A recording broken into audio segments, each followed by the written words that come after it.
ಗುರುಗಳೇ ನಮಸ್ಕಾರ. ಸೊ ನಮಸ್ಕಾರ. ನಂದನ್ ಅಂತ. ಓಕೆ. ನಿಮ್ಮ ಹೆಸರು ಗೊತ್ತಾಗಲಿಲ್ಲ ನನಗೆ. ಫಲ್ಗುಣ ಆರಾಧ್ಯ ಅಂತ. ಫಾಲ್ಗುಣ ಆರಾಧ್ಯ. ಹೌದು. ಓಕೆ. ಸೊ ನಾನು ಈ ದೇವಸ್ಥಾನಕ್ಕೆ ಆನ್ಲೈನಲ್ಲಿ ಇನ್ಸ್ಟಾಗ್ರಾಮಲ್ಲಿ ನೋಡ್ಬಿಟ್ಟು ನಾನು ಬಂದಿದ್ದು. So Okay. ಮೃತ್ಯುಂಜಯ ಅಂತ ನನ್ನ ಫ್ರೆಂಡ್ ಕಳಿಸ್ಕೊಟ್ರು. ಖಂಡಿತ. ಸೊ ಅದಾದ್ಮೇಲೆ ಈ ದೇವ್ರ ಬಗ್ಗೆ ನಾನು ಕೂಡ ಎಲ್ಲೂ ಕೇಳಿಲ್ಲ. ಹ್ಮ್. ಸೊ ಮೃತ್ಯುಂಜಯ ಅಂತ ಕೇಳಿದ್ದೀನಿ, ಬಟ್ ದೇವಸ್ಥಾನ ವಿಗ್ರಹ ಆಗಲಿ ದೇವಸ್ಥಾನಗಳಾಗಲಿ ಎಲ್ಲೂ ಗೊತ್ತಿಲ್ಲ ನನಗೆ. ಸೊ ಇದ್ರ ಬಗ್ಗೆ ಏನಾದರೂ ಸ್ವಲ್ಪ ತಿಳಿಸ್ಕೊಡ್ಬೋದಾ? ಖಂಡಿತವಾಗ್ಲೂ Yeah. ನಿಮ್ಮೊಬ್ರಿಗೆ ಅಂತ ಅಲ್ಲ, ಸುಮಾರು ಜನಕ್ಕೆ ಮೃತ್ಯುಂಜಯ ಅಂದ್ರೇನೆ ಏನು ಅಂತ ಗೊತ್ತಿಲ್ಲ. Okay. ನಿಮ್ಗೆ ಅಟ್ಲೀಸ್ಟ್ ಮೃತ್ಯುಂಜಯ ಅಂದ್ರೆ ಕೇಳಿದ್ದೀರಾ, ಹಾ. ಮೃತ್ಯುಂಜಯನ್ ಬಗ್ಗೆ ತಿಳ್ಕೊಂಡಿದ್ದೀರಾ. ಹೌದು. ಸುಮಾರು ಜನಕ್ಕೆ ಮೃತ್ಯುಂಜಯ ಅಂತ ಒಬ್ರು ದೇವರಿದ್ದಾರೆ ಅಂತ ಕೂಡ ಗೊತ್ತಿರಲಿಲ್ಲ. ಓಕೆ. ಹಾಗಾಗಿ ಈ ಕ್ಷೇತ್ರದಲ್ಲಿ ಮೃತ್ಯುಂಜಯ ಸ್ವಾಮಿಯ ಪ್ರಪಂಚದಲ್ಲೇ ಪ್ರಪ್ರಥಮ ಮಹಾಮೃತ್ಯುಂಜಯ ಸ್ವಾಮಿಯ ಶಿಲಾರೂಪದ ದೇವಸ್ಥಾನವನ್ನ ಅನಾವರಣ ಮಾಡಿದ್ದೇವೆ. Okay. ಮೃತ್ಯುಂಜಯನ ದೇವಸ್ಥಾನ ಅನೇಕ ಇದ್ದಾವೆ. ಅದರಲ್ಲಿ ಒಂದು ಕೊಡಗಿನಲ್ಲಿದೆ. ಅಲ್ಲಿ ಲಿಂಗು ರೂಪದಲ್ಲಿ ಮೃತ್ಯುಂಜಯ ಇದ್ದಾನೆ. Okay. ನಮ್ಮಲ್ಲಿ ಬಂದು ಮೃತ್ಯುಂಜಯನ ಸ್ವರೂಪ ಹೇಗಿದೆ ಅದೇ ರೀತಿ ಸ್ವರೂಪದಲ್ಲಿ ದೇವಸ್ಥಾನದಲ್ಲಿ ದೇವರನ್ನ ಪ್ರತಿಷ್ಠಾಪನೆ ಮಾಡಿದ್ದೇವೆ. ಓಕೆ. ಸೊ ನಾನು ನೋಡಿದೆ, ಅಬ್ಸರ್ವ್ ಮಾಡಿದ ಮಟ್ಟಿಗೆ, ಸೊ ಈ ದೇವಸ್ಥಾನ ಬಂದು ಕಟ್ಟಿರೋ ಶೈಲಿ ಆಗಿರ್ಬೋದು, ಎಲ್ಲ ದಕ್ಷಿಣ ಕನ್ನಡದ ಎಕ್ಸಾಂಪಲ್ ಬಂದ್ರೆ ನಮಗೆ ಹೌದು. ಧರ್ಮಸ್ಥಳ ಆಗುತ್ತೆ, ಖಂಡಿತ. ಕುಕ್ಕೆ ಸುಬ್ರಹ್ಮಣ್ಯ. ಸೊ ಅದೇ ಶೈಲಿಯಲ್ಲಿ ಭಾಸ ಆಗುತ್ತೆ ನೋಡಕ್ಕೆ. ಸೊ ಆಮೇಲೆ ನಾನು ಒಂದು ಸುತ್ತ ಕೂಡ ಬಂದೆ ಈಗ. ಸೊ ನೀವು ಹೇಳ್ದಂಗೆ ಬೆಳಕು ಗಾಳಿ ಆಗಿರ್ಬೋದು, ಸೊ ಒಂದ್ ಕಡೆಯಿಂದ ಇನ್ನೊಂದ್ ಕಡೆ ಫ್ಲೋ ಆಗೋದಾಗಿರ್ಬೋದು, ಹೌದು. ಸೊ ನೀಟಾಗಿ ಎಲ್ಲ ಪ್ಲಾನ್ಡ್ ಆಗಿ ಮಾಡಿರೋ ತರ ಇದೆ. ಆಮೇಲೆ ಸೈಂಟಿಫಿಕ್ ಆಗಿ ಕೂಡ ಅದು ವರ್ಕ್ ಆಗತ್ತೆ ಅನ್ಸುತ್ತೆ ನೀವು ಹೇಳಿರೋ ಖಂಡಿತ. ಪ್ರಕಾರ. ಸೊ ನಾನು ಎಕ್ಸ್ಪೀರಿಯನ್ಸ್ ಕೂಡ ಮಾಡಿದೆ ಅದನ್ನ ನೀವು ಹೇಳಿದ್ಮೇಲೆ. ಸೊ ನಾನು ಅದನ್ನ ಫೈಂಡ್ ಔಟ್ ಮಾಡಕ್ಕೆ ಹೇಳ್ತಾ ಇದ್ದೀನಿ. ಸೊ ಹೆಂಗೆ ಬಂತು ಈ ಪ್ಲಾನು, ಆಮೇಲೆ ಇದೇ ತರ ಕಟ್ಟಬೇಕು ಅಂತ ಏನಕ್ಕೆ ಅನ್ನಿಸ್ತು ಈ ಲೊಕೇಶನ್ ಅಲ್ಲಿ? ಸೊ ಈ ಲೊಕೇಶನ್ ಎಲ್ಲಿ ಇದೆ?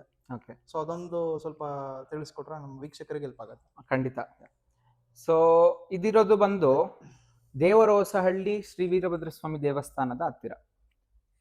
ದೇವರೋಸಹಳ್ಳಿ ಎಲ್ಲಿದೆ ಅಂದ್ರೆ ತುಮಕೂರು ಮತ್ತು ಬೆಂಗಳೂರಿನ ನಾಡಿ ಮಧ್ಯದಲ್ಲಿ ದೇವರೋಸಹಳ್ಳಿ ಶ್ರೀ ವೀರಭದ್ರ ಸ್ವಾಮಿ ದೇವಸ್ಥಾನ ಇದೆ. ದೇವಸ್ಥಾನದಿಂದ 1 ಕಿಲೋಮೀಟರ್ ನಮ್ಮ ದೇವಸ್ಥಾನಕ್ಕೆ ಕೂಡ ಆಗುತ್ತೆ.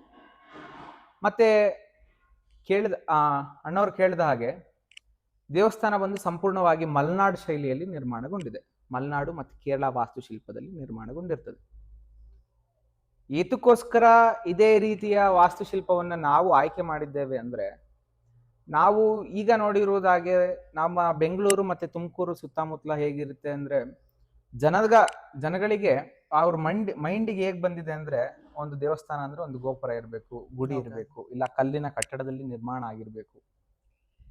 ದೇವಸ್ಥಾನ ಅಂದ್ರೆ ಹೀಗೆ ಇರಬೇಕು ಅಂತ ಏನಿಲ್ಲ. ಮಲೆನಾಡಲ್ಲಿ ಈ ರೀತಿ ದೇವಸ್ಥಾನಗಳಿದ್ದಾವೆ.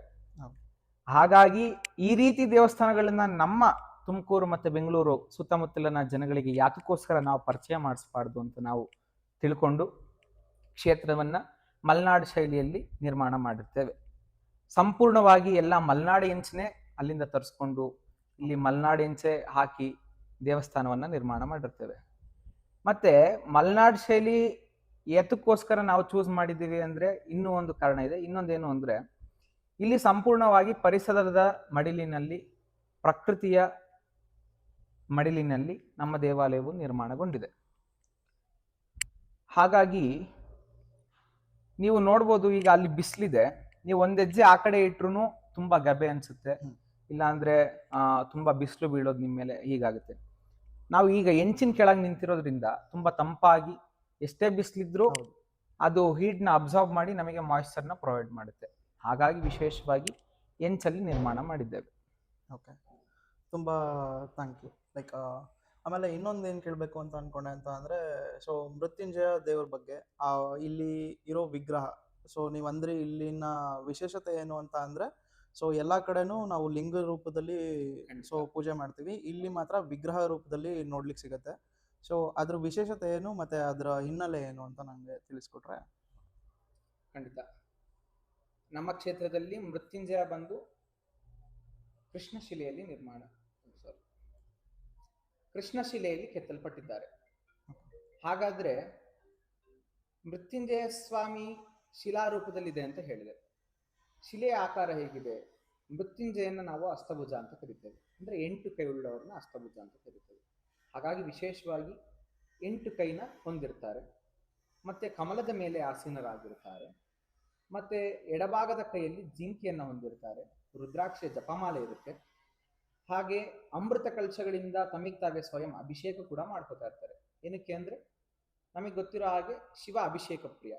ಹಾಗಾಗಿ ಸದಾಕಾಲ ತಮಗೆ ತಾವೇ ಅಮೃತ ಕಲಶಗಳಿಂದ ಅಭಿಷೇಕ ಮಾಡ್ಕೋತಾ ಇರ್ತಾರೆ. ಓಕೆ. ಸೊ ಮೃತ್ಯುಂಜಯ ಬಂದು ಶಿವನ ಸ್ವರೂಪ. ಹೌದು. So okay. ಮೃತ್ಯುಂಜಯ ಉದ್ಭವ ಯಾವಾಗ ಆಯ್ತು ಅಂತ ನಾವು ಹುಡುಕ್ತಾ ಹೋದ್ರೆ ಮಾರ್ಕಾಂಡಯ್ಯ ಪುರಾಣದಲ್ಲಿ ಮೃತ್ಯುಂಜಯನ ಉದ್ಭವ ಆಗಿದೆ ಅಂತ ನಮಗೆ ತಿಳಿಸ್ತಾರೆ. ಓಕೆ.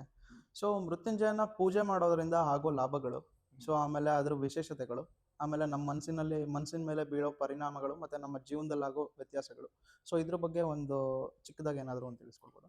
ಖಂಡಿತ. ಮೃತ್ಯುಂಜಯನ ಆರಾಧನೆ ಮಾಡೋದ್ರಿಂದ ಬರೀ 1, 2 ಅಥವಾ 3 ನಮಗೆ ಒಳ್ಳೇದಾಗ್ತದೆ ಅಂತ ಹೇಳಲಿಕ್ಕೆ ಬರೋದಿಲ್ಲ. ಓಕೆ. ಮೃತ್ಯುಂಜಯ ಅಂದ್ರೆ ಒಬ್ಬ ಮನುಷ್ಯನ ಆಯುಷ್ಯು, ಆರೋಗ್ಯ, ಅಪಮೃತ್ಯು ಹಾಗೂ ಭಯ ಇದಿಷ್ಟಕ್ಕೂ ವಿಶೇಷವಾಗಿ ಒಡೆಯಾಗಿರ್ತಾರೆ. ಓಕೆ. ಮತ್ತೆ ವಿಶೇಷವಾಗಿ ಮೃತ್ಯುಂಜಯನ ಏನಕ್ಕೆ ಆರಾಧನೆ ಮಾಡಬೇಕು ಅಂದ್ರೆ, ಮೃತ್ಯು ಅಂದ್ರೆ ಸಾವು ಅಂತ, ಜಯ ಅಂದ್ರೆ ಗೆದ್ದಿರೋರು ಅಂತ. ಮೃತ್ಯುಂಜಯ ಅಂದ್ರೇನೆ ಸಾವನ್ನ ಗೆದ್ದಿರೋರು. ಇದು ನಮಗೆಲ್ಲರಿಗೂ ಗೊತ್ತಿರತಕ್ಕಂಥ ಹೊರ ಅರ್ಥ.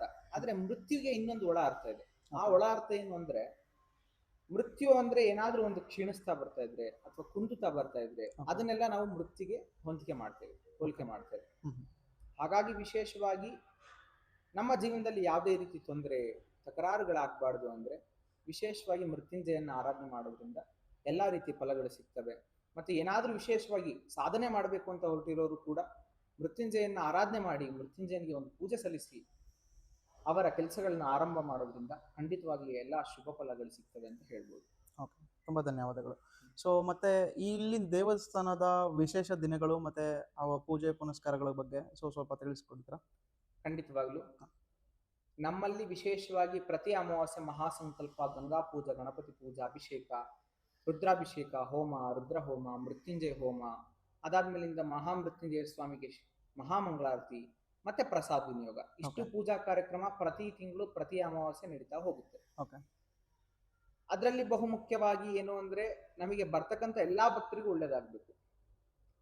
ಹಾಗಾಗಿ ನಮ್ಮ ಟ್ರಸ್ಟ್ನ ವತಿಯಿಂದ ನಾವು ಎಲ್ಲಾ ಭಕ್ತರುಗಳಿಗೂ ಅನುಕೂಲ ಆಗಲಿ ಅಂತ ಪ್ರತಿ ಅಮಾವಾಸ್ಯೆ ಸಾಮೂಹಿಕ ಮೃತ್ಯುಂಜಯ ಹೋಮ, ಆಯುಷ್ಯ ಹೋಮ, ರುದ್ರ ಹೋಮ ಹಮ್ಮಿಕೊಂಡಿರ್ತೇವೆ. ಇದರ ಸದುಪಯೋಗವನ್ನ ಪ್ರತಿಯೊಬ್ಬ ಭಕ್ತರು ಕೂಡ ಪಡೆದುಕೊಳ್ಳಬೇಕು ಅಂತ ಹೇಳ್ತಾ, ಮತ್ತೆ ಕ್ಷೇತ್ರದಲ್ಲಿ ಖಂಡಿತವಾಗ್ಲೂ ಎಲ್ಲರೂ ಕೂಡ ಪ್ರಪಂಚದಲ್ಲಿರೋರು ಶ್ರೀಮಂತರಲ್ಲ ಅಥವಾ ಎಲ್ಲರೂ ಬಡವರಲ್ಲ. ಹಾಗಾಗಿ ಬಂದವರೆಲ್ಲರಿಗೂ ಒಳ್ಳೇದಾಗಬೇಕು ಅಂತ ಅವರಿಗೆ ಕೈ ಎಟುಕ ದರದಲ್ಲಿ ಎಲ್ಲಾ ರೀತಿಯ ಪೂಜಾ ಕಾರ್ಯಕ್ರಮಗಳನ್ನ ಮಾಡ್ಕೊಡ್ತೇವೆ. ನಮಗೆ ಮುಖ್ಯವಾಗಿ ಏನು ಅಂದ್ರೆ, ಬಂದಂತ ಎಲ್ಲಾ ಭಕ್ತರಿಗೆ ಒಳ್ಳೇದಾಗಬೇಕು. ಓಕೆ. ಸೊ ತುಂಬಾ ಧನ್ಯವಾದಗಳು ಗುರುಗಳೇ. ಸೊ ನನಗೆ ಇನ್ಫಾರ್ಮೇಶನ್ ಎಲ್ಲ ಕರೆಕ್ಟ್ ಆಗಿ ಸಿಕ್ಕಿದೆ ಅಂತ ಅನ್ಕೊಂತೀನಿ. ನೋಡೋ ವೀಕ್ಷಕರಿಗೂ ಕೂಡ ಕರೆಕ್ಟ್ ಆಗಿ. ಮತ್ತೆ ಕಾರ್ತಿಕ ಮಾಸದಲ್ಲಿ ಲಕ್ಷ ದೀಪೋತ್ಸವ, ವಾರ್ಷಿಕೋತ್ಸವ ಹಾಗೂ ಕುಂಭಾಭಿಷೇಕ ಪ್ರತಿ ವರ್ಷದ ಕಾರ್ತಿಕ ಮಾಸದಲ್ಲಿ ಇರ್ತದೆ. ಈ ವರ್ಷ ಕೂಡ ಬರ್ತಕ್ಕಂಥ ನವೆಂಬರ್ 9ನೇ ತಾರೀಕು ಭಾನುವಾರದಂದು ಈ ಕಾರ್ತಿಕ ಮಾಸದ ದೀಪೋತ್ಸವ ಹಮ್ಮಿಕೊಂಡಿರ್ತೇವೆ. ಅದು ಬಿಟ್ರೆ ಇನ್ನ ಪ್ರತಿ ಹಬ್ಬ ಹುಣ್ಣಿಮೆ, ಹಬ್ಬ ಹರಿದಿನಗಳಲ್ಲಿ ಕೂಡ ದೇವಸ್ಥಾನದಲ್ಲಿ ವಿಶೇಷವಾದ ಪೂಜಾ ಕೈಂಕರ್ಯಗಳು ಜರುಗುತ್ತವೆ. ಬಹುಮುಖ್ಯವಾಗಿ ಯಾವ ಹಬ್ಬದಲ್ಲಿ ನಾವು ಪೂಜಾ ಕೈಂಕರ್ಯಗಳನ್ನ ತುಂಬಾ ವಿಶೇಷವಾಗಿ ಆಚರಣೆ ಮಾಡ್ತೇವೆ ಅಂದ್ರೆ ಶಿವರಾತ್ರಿ. ಯಾಕಂದ್ರೆ ನಮ್ಗೆಲ್ಲ ತಿಳಿದಿರೋ ಹಾಗೆ ಶಿವನಿಗೆ ಪ್ರಿಯವಾದ ದಿವಸ ಯಾವುದು ಅಂದ್ರೆ ಶಿವರಾತ್ರಿ. ಮೃತ್ಯುಂಜಯ ಶಿವನ ಸ್ವರೂಪ ಆಗಿರೋದ್ರಿಂದ ದೇವಾಲಯದಲ್ಲಿ ಖಂಡಿತವಾಗ್ಲೂ ಶಿವರಾತ್ರಿ ದಿವಸ ಬಹು ವಿಶೇಷ ಪೂಜಾ ಕಾರ್ಯಕ್ರಮ ಇರ್ತದೆ. ಓಕೆ, ತುಂಬಾ ಧನ್ಯವಾದಗಳು. ಸೊ ವೀಕ್ಷಕರಿಗೆ ಇದು ಹೆಲ್ಪ್ ಆಗುತ್ತೆ ಅಂತ ಅನ್ಕೊಂಡಿದ್ದೀನಿ. ಖಂಡಿತ. ಸೊ ವಿಸಿಟ್ ಮಾಡೋರು ಬಂದು ದರ್ಶನ ಪಡೆದು ಸೊ ಅವರು ದೇವ್ರ ಕೃಪೆಗೆ ಪಾತ್ರ. ಖಂಡಿತ. ನಿಮ್ಮ ಮೂಲಕ ಕೇಳ್ಕೊಳ್ಳೋದೇನು ಅಂದ್ರೆ, ಎಲ್ಲಾ ಭಕ್ತ ವೃಂದದವರು ದಯಮಾಡಿ ಬರ್ತಕ್ಕಂಥ 9ನೇ ತಾರೀಕು ಬಂದು ಭಾಗವಹಿಸಿ. ತುಂಬಾ ಅದ್ಭುತವಾಗಿರ್ತದೆ. ಅವತ್ತು ಶಿವಶಂಕರ್ ಶಾಸ್ತ್ರಿಜಿ ಭಜನಾ ಮಂಡಳಿಯಿಂದ ಭಜನೆ ಕಾರ್ಯಕ್ರಮ ಕೂಡ ವ್ಯವಸ್ಥೆ ಮಾಡಿದ್ದೇವೆ. ಮತ್ತೆ ಎಲ್ಲ ಬರೋ ಪ್ರತಿಯೊಬ್ಬ ಭಕ್ತರಿಗೂ ಪ್ರಸಾದ ವ್ಯವಸ್ಥೆ ಕೂಡ ಆಗಿರುತ್ತೆ. ಹಾಗೆ ಅವತ್ತು ನಮ್ಮ ದೇವಾಲಯದಲ್ಲಿ ವಿಶೇಷವಾದ ಯಾಗಶಾಲೆ ಕೂಡ ಅನಾವರಣ ಕಾರ್ಯಕ್ರಮ ಇರುತ್ತದೆ. ಅನೇಕರು ಬರ್ತಾ ಇದ್ದಾರೆ. ನೀವು ಕೂಡ ಬಂದು ಭಾಗವಹಿಸಿ. ನೀವು ಕೂಡ ಬನ್ನಿ. ಅವತ್ತು ಖಂಡಿತ ಎಲ್ಲಾ ಭಕ್ತ ಸಮೂಹ ಇರ್ತಾರೆ. ಅವ್ರ ಜೊತೆ ನಿಮ್ಮ ಒಂದು ಮಾತುಕತೆ ಕೂಡ ನಮ್ಮ ದೇವಸ್ಥಾನದಲ್ಲಿ ಆಗಲಿ ಅಂತ. ನಮಸ್ಕಾರ.